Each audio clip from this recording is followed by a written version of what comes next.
Hello, Brian. Hey, Haley, how are you today? I'm good, and it is just us today. Well, and I tell people never say just. People will say, I'm just a teacher. And I'll say, what? Don't say just.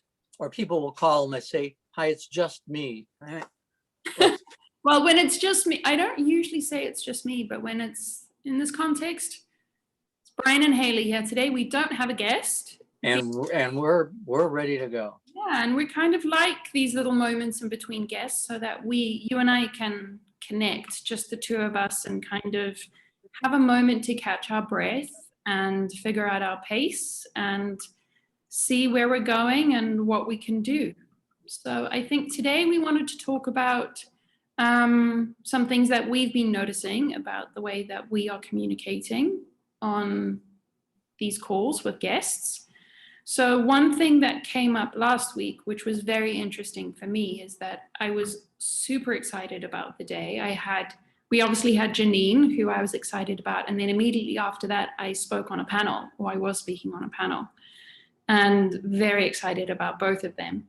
And then I got onto this call with you, and I felt like you were doing a lot of the talking. And then immediately after that, I got onto another call where, again, a guy was he was way more aggressive than you, though. Like, I wouldn't even use aggression with you. Like, that word does not associate with you. But with him, it was like, what? It was a phone call, but I had my phone on the right side of me, and I found myself like moving away from the phone.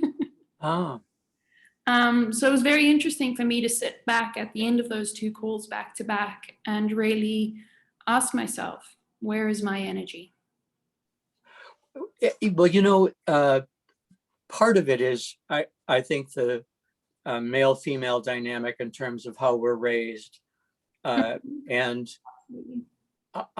I am, bigger than life sometimes when I get excited, passionate, and I have so much to say that I just keep talking. I'm a great guest on a radio show. If they can ask me one question, they can take up. And with Janine, because she's such a close friend, and in the back of my mind, I kept thinking, you're not telling enough about her to get people excited because they need to know she's more than a nun. She was silenced by the Vatican, so I kept wanting to talk. But in my own life, Haley, and I've tried almost from the beginning to always have a woman speak with me at a workshop, or not so much the corporate stuff, but if I was off to do a training, and we'd have to give each other signals that we were ready to say something. And one was that the person would step forward. We'd both be standing in front of the work people. And if one stepped forward, you knew, okay, they're ready to say something.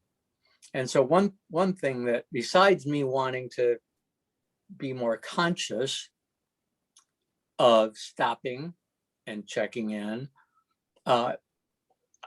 we might want to create our own little Brian and Haley signal, like the pulling of the ear. What was really interesting with the Janine call is that I could tell you were really excited about her, and a lot of your energy was a little boy that was like, look at this, look at this, look at this. So for me, that's kind of fun for me too, though, to encourage that and allow people to connect with that. But my responsibility there too is to be able to have that cue with you where it's like, hey, Brian, let's let Janine tell her story. Yeah. Yep. So that's where I kind of ask myself the question, all right, where is your energy? And I do think it does have a lot to do with the male-female thing, our past, because based on my childhood, whenever I see that there isn't space, I completely retreat. And I know my energy completely pulls back. So from a sort of subconscious perspective, I don't know if you consciously felt that, but I feel like you're also feeling that there's a gap that you might have to step up and speak more because you did so much. And so I think, again, that is, you know, how can I be of better energy? But I would be interested to explore with you from that sort of female male perspective, and given your experience in both corporate and non-corporate, what do you mentioned the one tool where it is, you know, having that very obvious cue that somebody wants to speak, but what do you do and what have you found successful in giving women the space and the inspiration or the motivation to speak? Because I think it takes a little bit more work for men, don't you? Oh, huge, huge. Especially, it's not just testosterone, estrogen, and it's more than culture, I feel. Family dynamics. You know, I came from a big family, and around the dinner table, you know, if you wanted to get in what you wanted to say, you had to, you pushed your way in to get space. Which is to say what you wanted. Table was just be as quiet and as invisible as possible. Don't do anything wrong. So part of it is that, but Hayley, what for me is helpful are reminders, right? So, because men, I know women want men to be more sensitive, but it's a whole re-education. It's more than just, you guys need to, you know, let us talk. You can't say it just once, because what happens is we go into old tapes, you know, old patterns. When you say it, there's the aha moment. Yes, of course. You know, if I was a woman, I would be infuriated, you know, that I had to struggle so hard to have my perspective presented. So I can be horrified when I hear it and own it, but I just knowing myself, I need reminders. It's just like a spiritual practice. Absolutely. I need reminders. And so I'm going to ask you to mentor me on that. And not putting it on you. No, but just help me. We're helping each other, because just as much as you need that reminder, I also need that reminder to keep the energy up front, be present with it. Do you think that you mentioned the education of men, which I'm very passionate about myself, because I am well aware of the rising of the divine feminine again, and what that is being blown up to be from an outwardly perspective, and how men are seen as this patriarchal enemy type power that needs to be destroyed, dismantled, and never again seen of. I have a fundamental disagreement with that, because I believe that there is no destroying here. There is a re-education, a realignment, and we need the men for it. We need to be able to help educate men and help men remember that they don't need to be sort of that dominating force. How much of, and you're a man, and with that energy, how much of that do you think is so ingrained it can't change? I believe, you know, as an educator on LGBTQ issues, that we all can change. I mean, I know I've seen change in myself, in my awareness on race and gender, but we have to not make enemies of the people that we're wanting to help bring along. You know, one of the things, Hayley, that I think I've told you this, that when I started doing corporate training, people would come up afterwards and say, you know, you're the first diversity trainer who hasn't shamed us. That we were shamed over sexism and we were shamed over racism. And you didn't come in and put us on the defensive that we're all homophobic, right? My attitude is, look, you're doing the best you can, given your background, given your training. So today we're going to forget all that, right? All is forgiven, and we're going to move forward. So, because I need you as my ally, because I can't make progress. Women can't make progress on this if men aren't their allies. Right. And if women scare men, right, you may shut the man up at the moment, but that doesn't mean you've made an ally out of him. And when he leaves that setting, he's going to go to his male friends and say, you wouldn't believe, what I encountered today. Years ago, Hayley, I went to a regional conference on LGBTQ issues. It was in Provincetown in the middle of winter. I was a speaker, and I went to a workshop because I'm always interested in learning on lesbian separatism. Right. So there were only a couple of us men in the room, and one guy, raised his hand and started talking, and this one said, I don't want to hear one word roll over your male tongue. This is women's space, women only. I thought, well, how are we supposed to learn if we can't even be here? Yeah. So you sort of, shrink out of the space, or you stand your ground and realize that she doesn't speak for everybody. Mm-hmm. Sometimes we make the assumption that this one very angry person from this community represents everybody, and they don't. They represent themselves and the bad day they're having, or whatever it is, that's putting energy in. So how do we make allies of men? My feeling there is inclusiveness. And help men see what they get out of it. It's really, the helping side is first, being of service. How can I be of service to help you see where I'm coming from, or help you see that maybe there's a better way?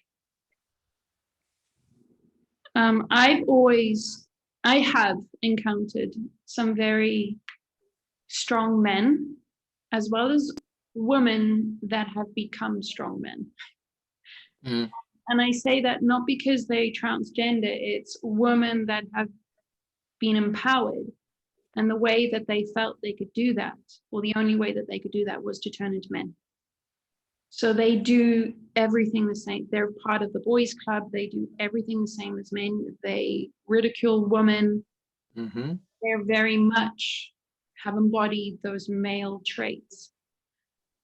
And in every one of those instances, I've either retreated to the point where I'm like, I'm not entering this battle, or I've just reassured them and told them some of what you're saying is right.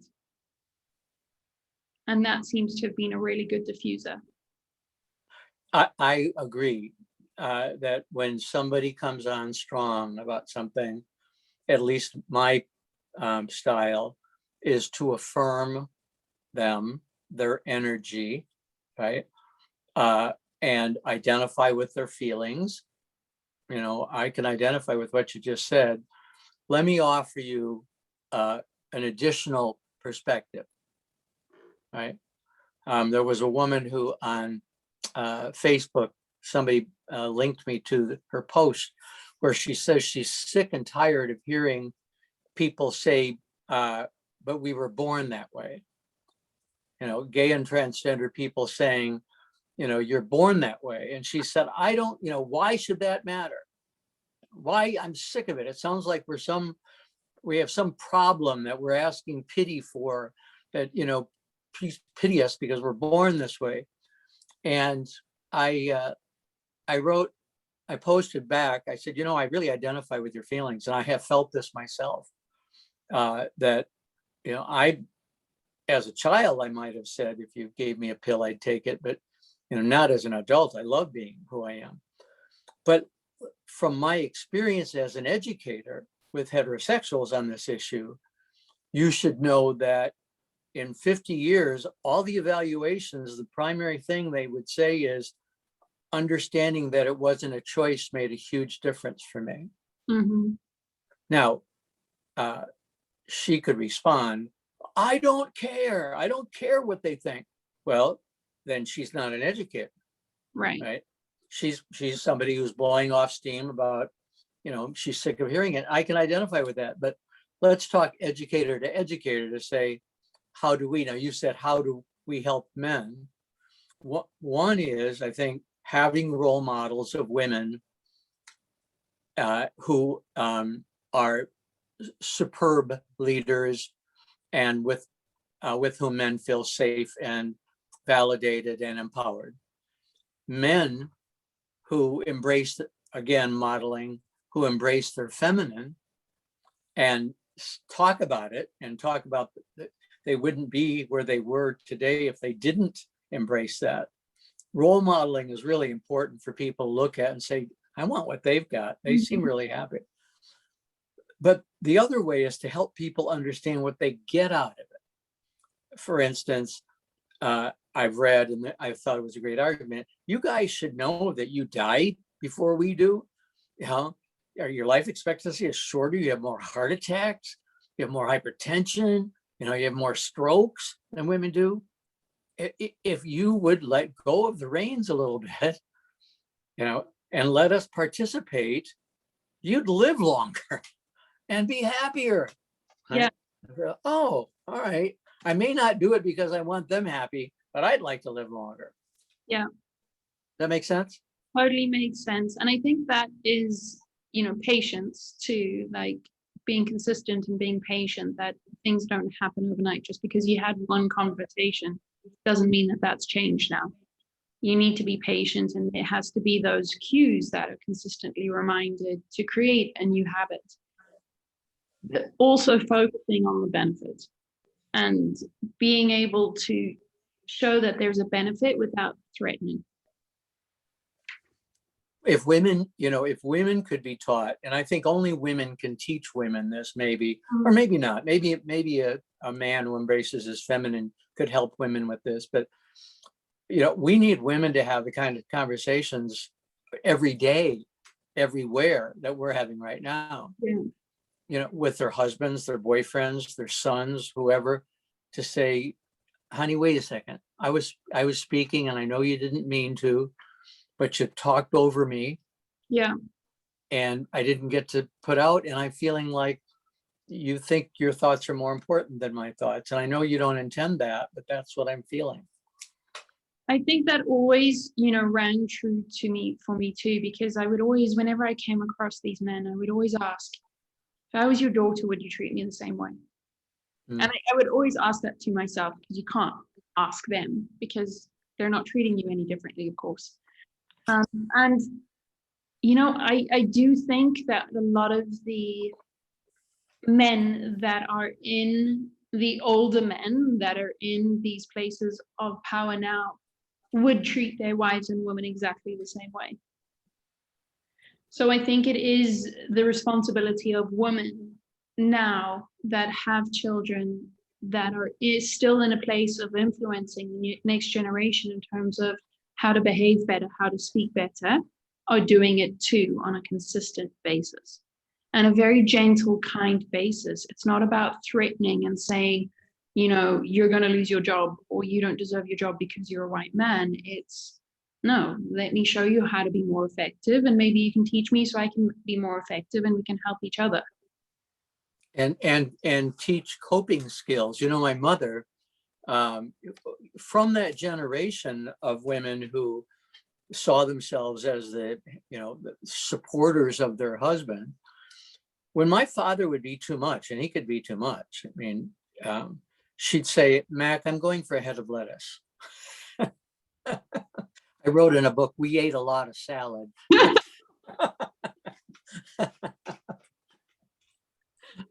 What a great metaphor. Well, she had her own way of coping, and that was get out of the house. Yeah. Leave the situation. And it is effective.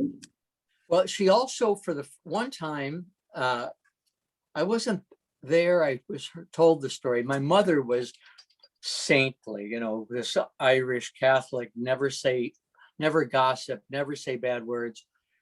And at one point she said, "You son of a bitch," to my father. He was horrified because he had never heard her use that kind of language before. And that shut him up. So sometimes I think, women, besides getting a head of lettuce, need to be able to say, stop it. Yeah. Use whatever they need to do to say, stop what you're doing, because you're making me crazy. And unless you want to live a single life for the rest of your life, you got to tone it down. Yeah. Which, is all of these things are really good communication skills, regardless of whether it's a man, a woman, a child, an adult. It's tolerance, patience and tolerance, and being able to be really present in one's power and using it to the best of your ability. And ask ask questions. Always ask questions. If you want to learn, ask. I asked you after our last session. I wrote you and said, because you didn't complain to me, I wrote you and said, do you feel that you're getting enough time? But I had asked you that, several sessions ago. I wrote, I want to make sure that I don't. And at that point, you didn't feel, that I had. But I think, I feel like last Thursday was one of those moments in my life as a whole where it was like, hey, here's a learning lesson for you. Because when it happens back to back like that, that's for me to sit back and be like, what's actually going on here? What cues are you actually missing in your own life for you to be better? So, I definitely noticed it during the call with Janine, and then to be immediately going into this next call where it was a much more aggressive male doing a similar thing. My responsibility there was absolutely, all right, how can you be better? Because I don't think it's not just for you to be better. It's not just for this other man to be better. It's also for me to be better too. There's work on both sides here. Hayley, I think also professionally, I'm a presenter. I would go in and I would have, at least 1 hour to talk nonstop. Yeah. You're a mentor. You're a counselor. I'm a conversation. So you listen. Yeah. Which is very interesting, because when you asked me that question last week's, what was this the time that was too much?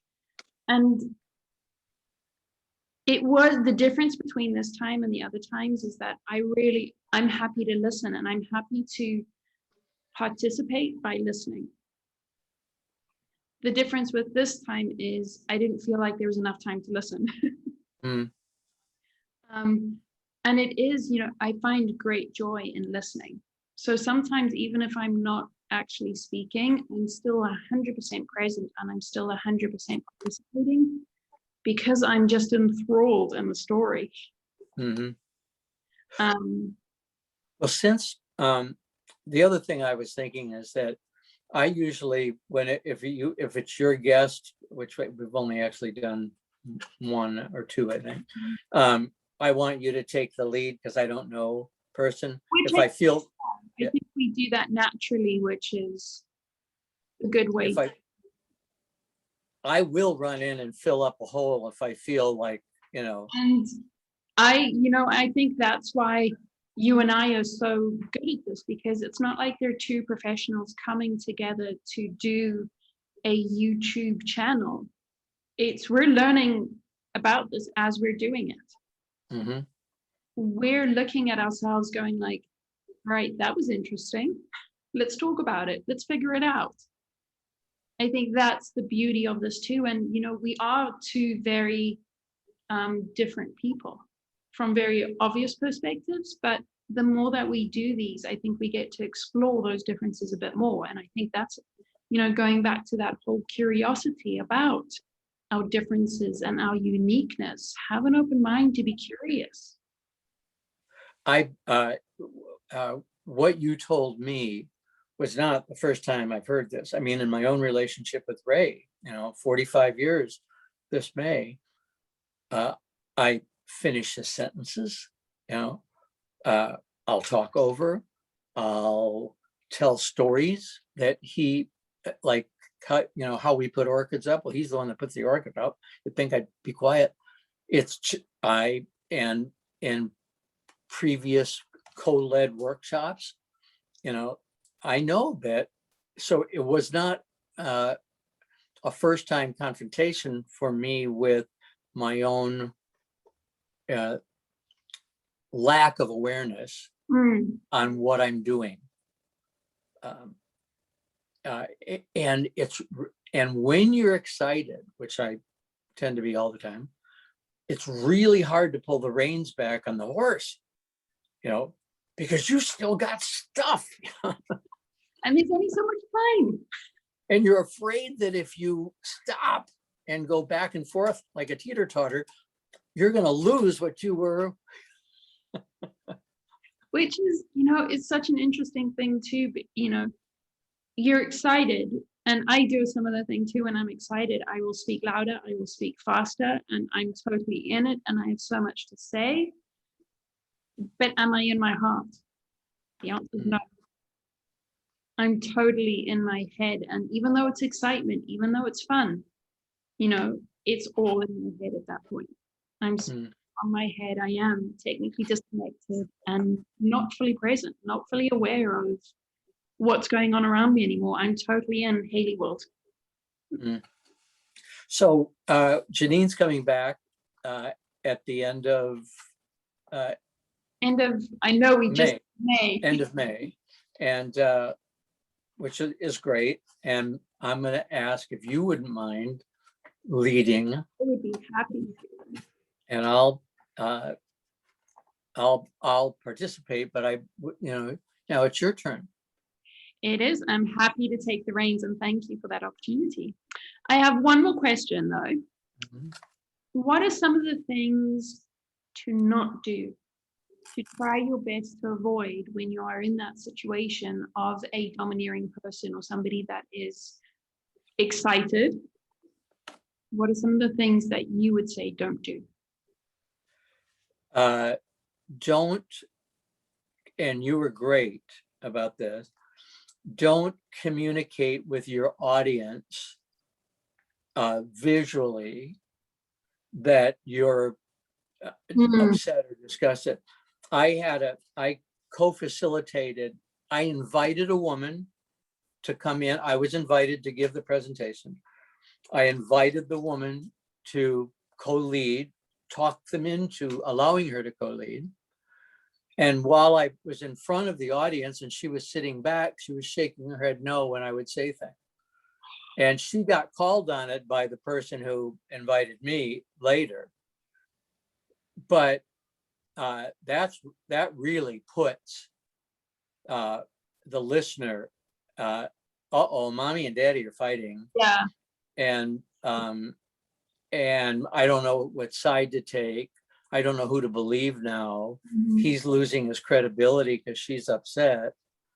So don't, one thing that we ought not to do with each other and our friends when they're at dinner or whatever is just roll our eyes or what, because it's passive aggressive behavior. Yeah. Right. That is always such an interesting thing when there's people doing that, kind of using the audience to communicate to the other person.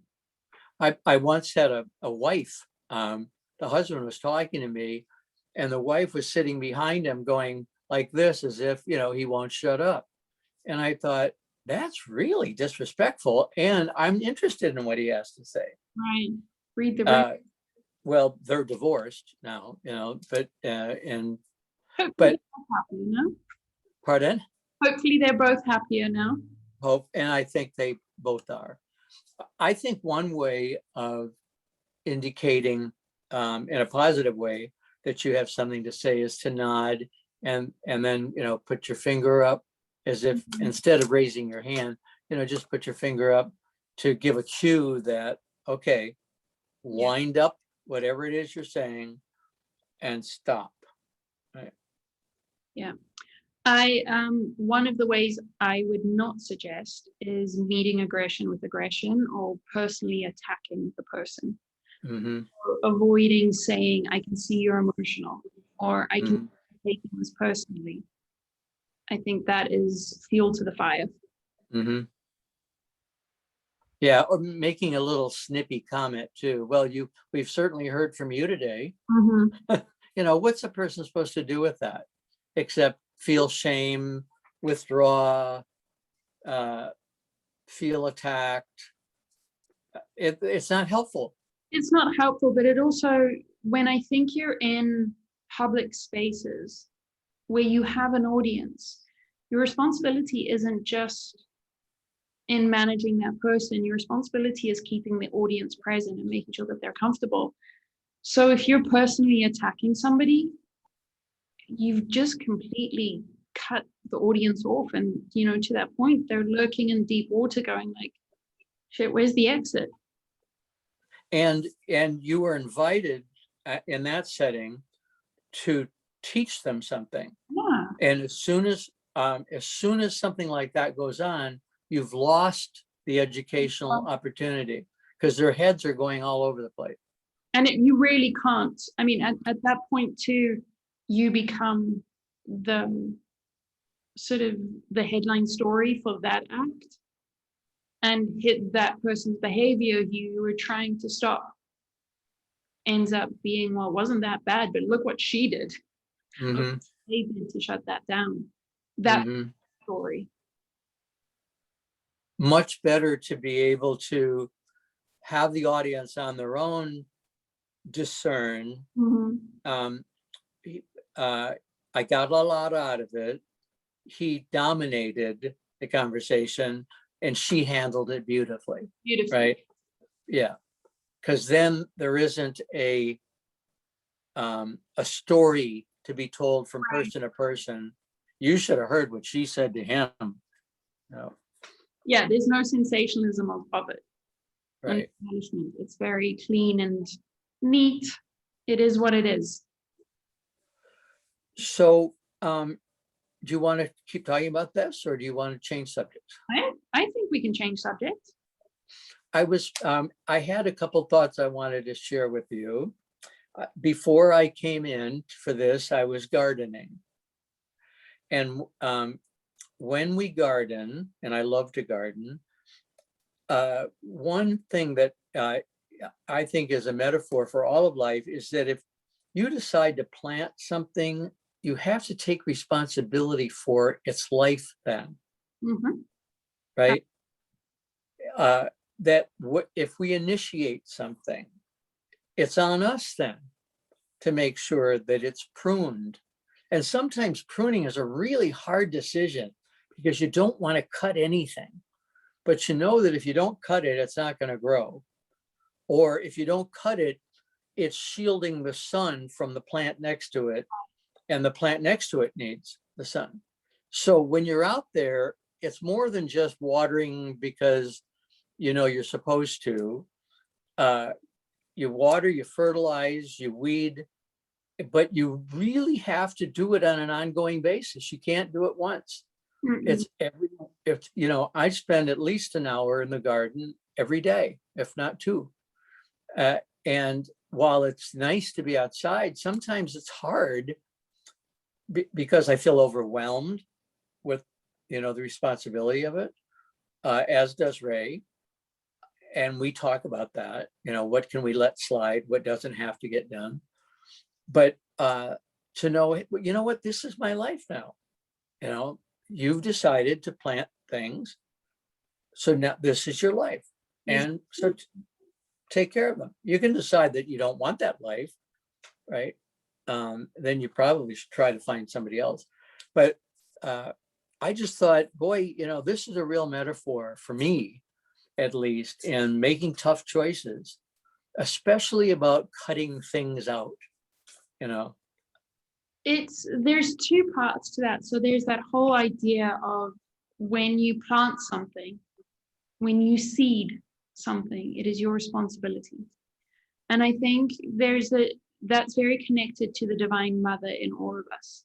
Whether you're a woman or a man, you have a very strong Divine Mother connection as well as a Divine Fathering connection. And part of the mothering is conceiving, birthing, nurturing, allowing them to go out and be the plant that it wants to be. And I think that's the same whether it's plants, whether it's ideas, whether it's pets, anything that you are taking the responsibility of saying, I want this. It's your, once you say, I want this, I desire this, it's your responsibility to manage it. Mm-hmm. It's life cycle. And if you do get to a point where you're like, I'm now overwhelmed, it's still your responsibility to find somebody to manage that. So for some people, it's a nanny. For some people, it's a gardener. For some Mm-hmm. people, it's an executive assistant. Mm-hmm. But this idea of conceiving, nurturing, birthing, nourishing, and then letting go applies to every part of our life. And I think the responsibility is sometimes not really understood. Yeah, Ray will say to me, creativity is wonderful. I'm a great creator. I can take spaces and make them enchanting. He says, but maintenance Looking after is part of it too. Yeah. And I think it's, almost like those women that love kids and love having babies. Okay, great. But the baby ends up being a young kid. And right. I'm not really into kids. Yeah, I really don't like teenagers. And it's the same with people. They love puppies, but once it's a fully grown dog, they're kind of like, over the dog. Uh-huh. And cats, it's, the responsibility is the entire life cycle. I've had a couple, and plants will respond to you. Yes. Plants pick up, that they're being lovingly taken care of. I've had a couple fun experiences recently of people's pets jumping into my lap and having them be astonished because my cat does not do that.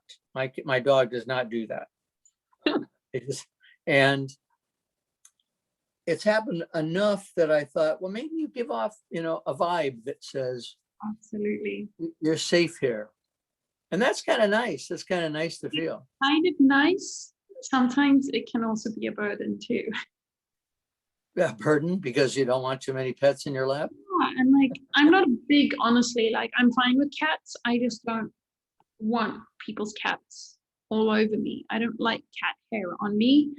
Uh-huh.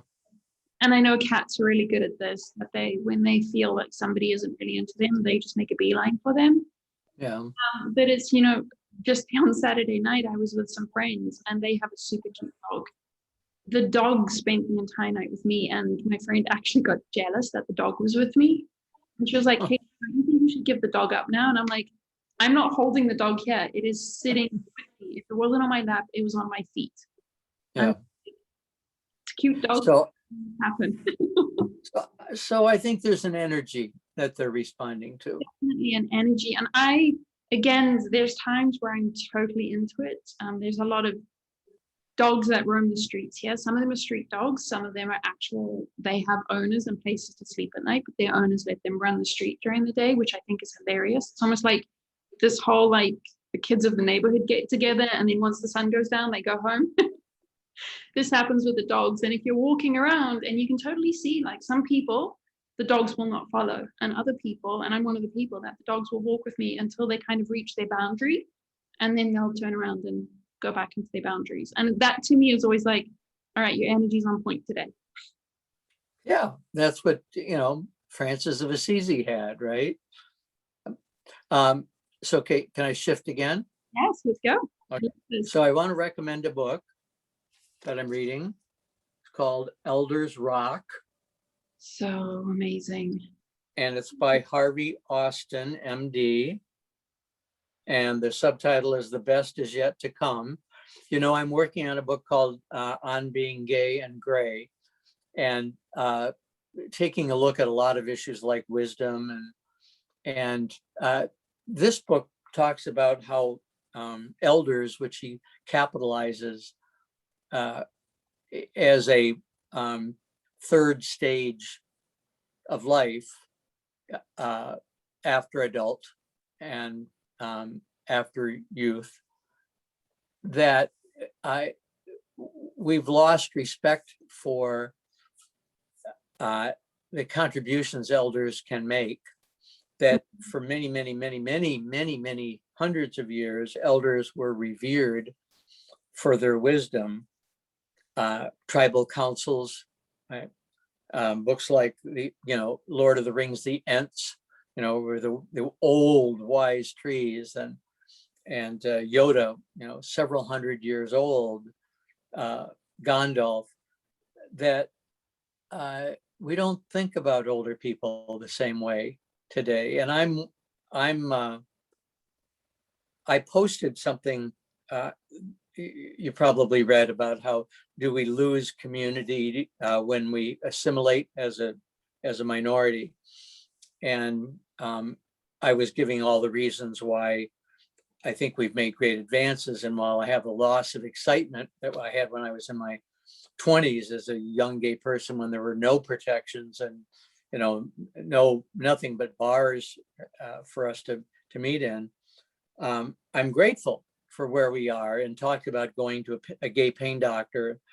And a friend who's involved with SAGE, the Senior Action in a Gay Environment, said, yes, but over 80% of nursing homes are run by religious organizations, which means that so many gay people, as they age, have to go back in the closet if they end up in one of those institutions?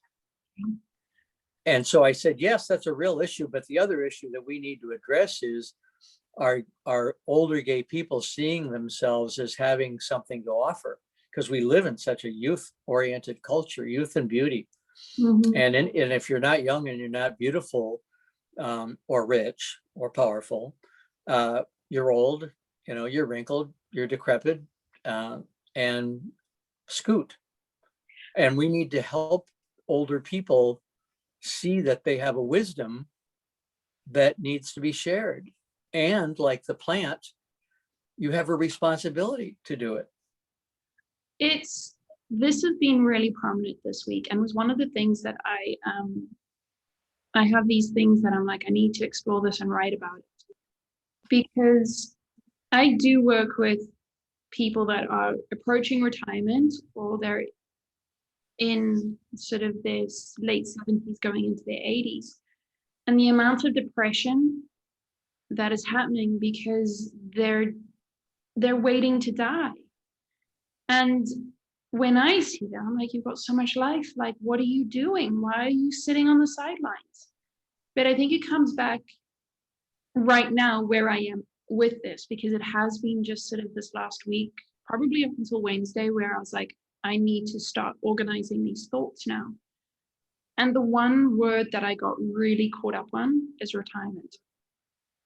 And I think, as our society has moved more towards beauty and youth, but also into our lives being defined by our career, once we retire, what's your purpose? Who are we? Yeah. And so I think that the idea of retirement has a lot to do with that loss of life and that loss of wisdom too, because before there was this sense of retirement, elders were in the community and upstanding pillars of the community up until they died. There was no retirement. The heavier work was passed on to the younger people because they could do it, but they never lost their status in society. Mm-hmm. Now, based on how we're living our lives, once somebody retires, they lose their status. And nobody wants to, I don't think they really feel like they have anything to contribute anymore, and nobody looks at them anymore. What's the solution? Don't retire. I think honestly, what is the solution? I think part of that is now starting to make a change from we are not defined by our careers. And retirement is just a change in path, a change in pace. Yeah, you're not retiring from Never life. too old. You know, this concept of, you know, you're getting too old, you just need to just rock off and go to the woods. That you're never too old. You're never too old to share your story. You're never too old to participate. You might be too old when you're in the grave. I don't know if you're contributing a whole lot then, but I think you've already made a choice then to contribute in a different way. Mm-hmm.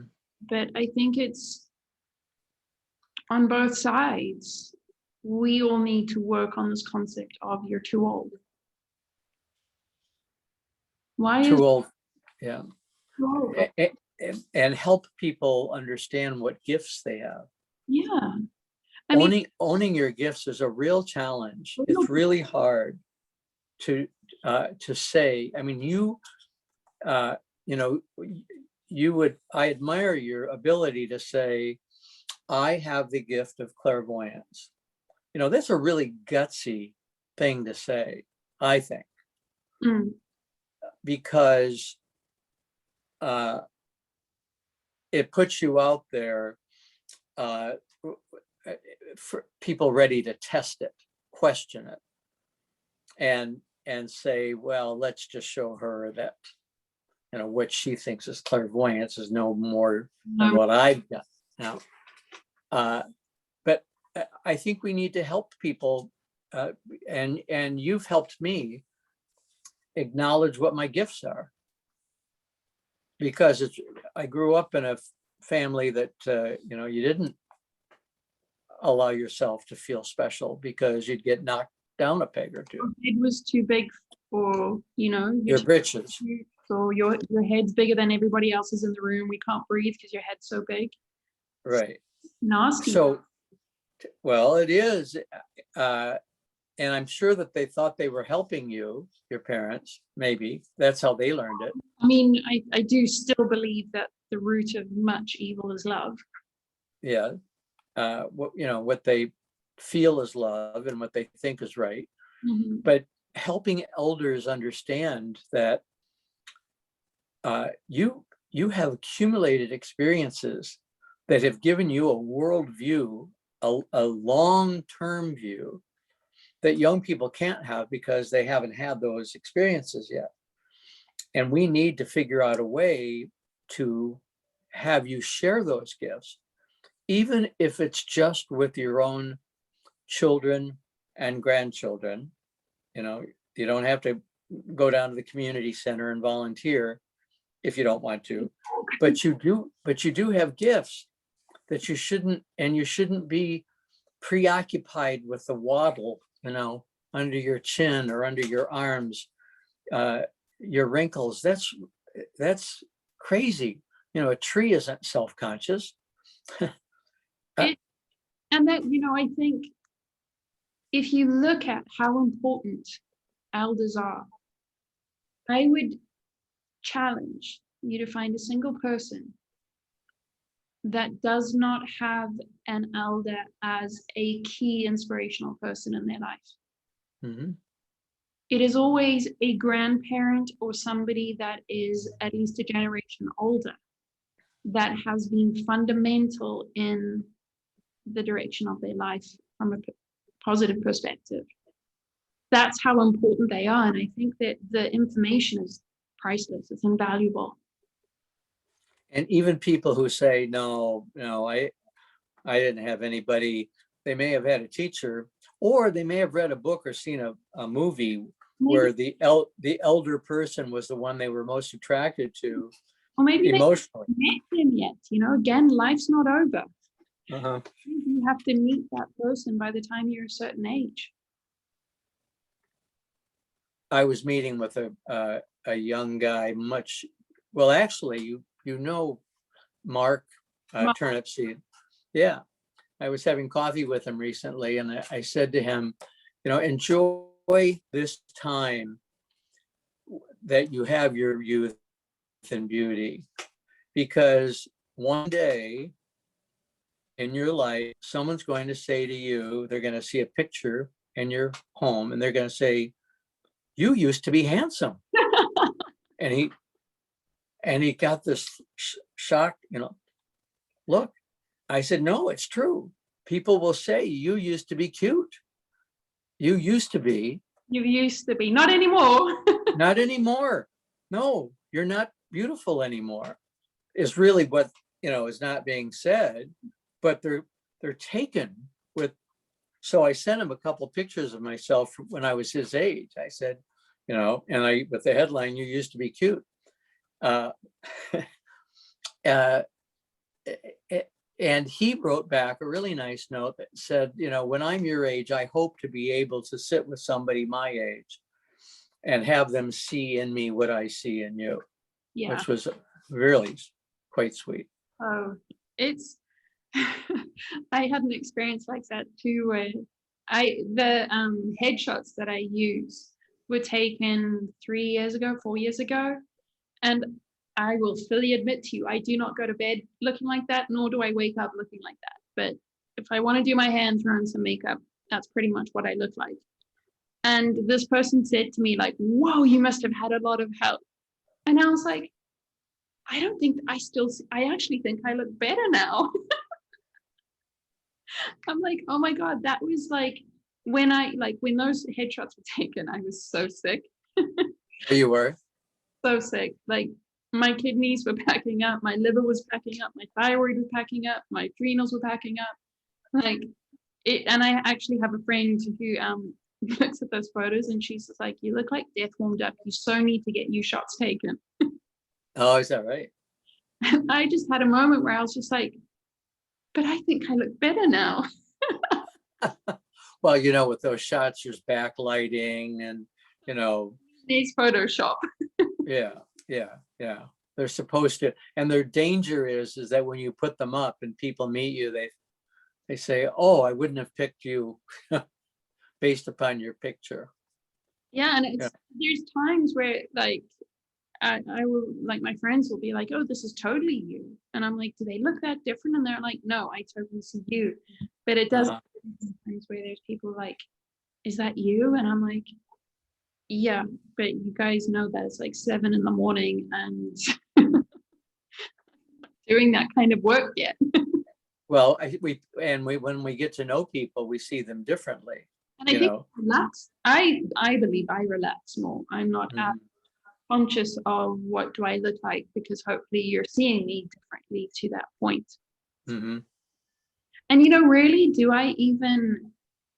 I'm very aware that what I see in a picture is different from what other people see. So are we even talking about the same thing?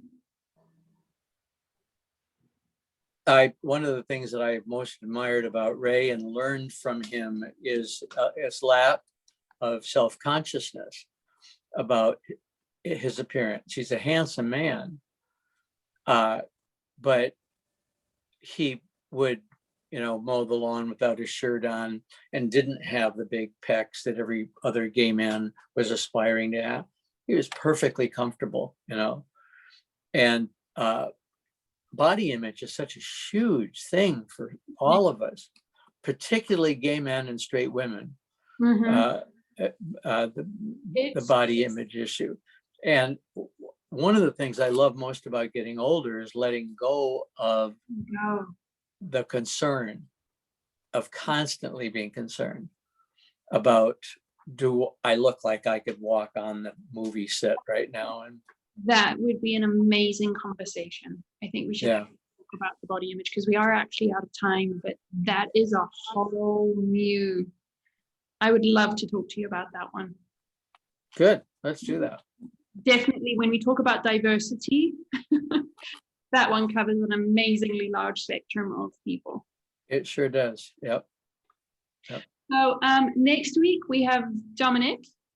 No. Next week we have Dr. Bill Staten.